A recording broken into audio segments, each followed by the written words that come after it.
terror group may be positioned for attacks inside the United States. They come from Congressman Peter King, who is saying that there are hundreds, possibly thousands, of Hezbollah agents in prime position here in this country and ready, according to that assessment. The group being called an even more serious terror threat here at home than al-Qaeda. The highly disciplined soldiers of Hezbollah are trained to lie low for years or for decades.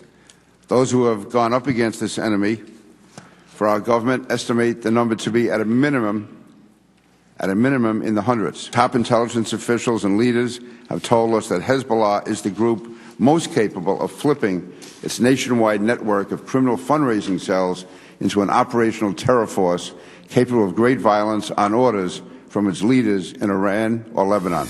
Well, Peter King went on to say that we have a duty to prepare for the worst. Ambassador John Bolton joins me now, former U.S. ambassador to the UN and a Fox News contributor, of course. Good morning, Ambassador Bolton. What do you make of Peter King's comments there?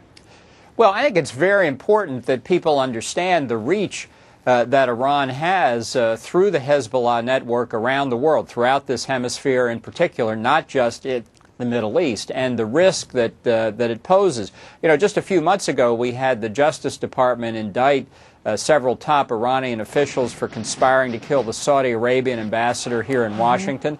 That's the kind of thing that Hezbollah as a network could be very useful in assisting. So I think Congressman King has really put his finger on a potentially very serious problem.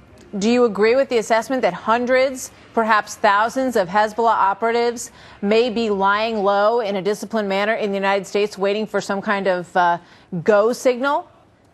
Well, I think the congressman obviously has access to more information that's classified than I do, but I would not underestimate this. Hezbollah is a very powerful organization. It has received hundreds of millions of dollars of financing from Iran over the years, and they clearly have global aspirations. I think that's one reason when you combine the reach of the Hezbollah network with the potential of Iran getting nuclear weapons, that Iran could transfer a nuclear weapon to terrorists, bring it into the United States, and detonate it here, years before they have a ballistic missile capability. Yeah. That's a very frightening scenario, of course. You know, and obviously it's all ratcheted up by the tensions that we're having between the United States and Iran, and Israel and Iran, primarily in this case because of their work on that on the nuclear facilities. So, you know, all the fear has been that they might attack Israel's interests or our interests abroad. But they could also trigger something like this in a retaliatory move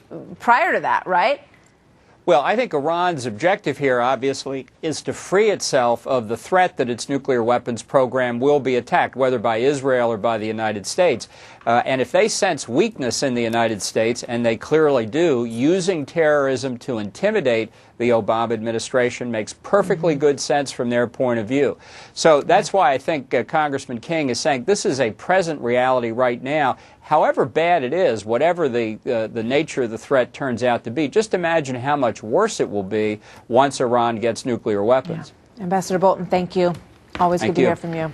So Mitt Romney's comments, his rivals anyway, jumping on a comment from his top advisor, comparing Romney's future campaign to a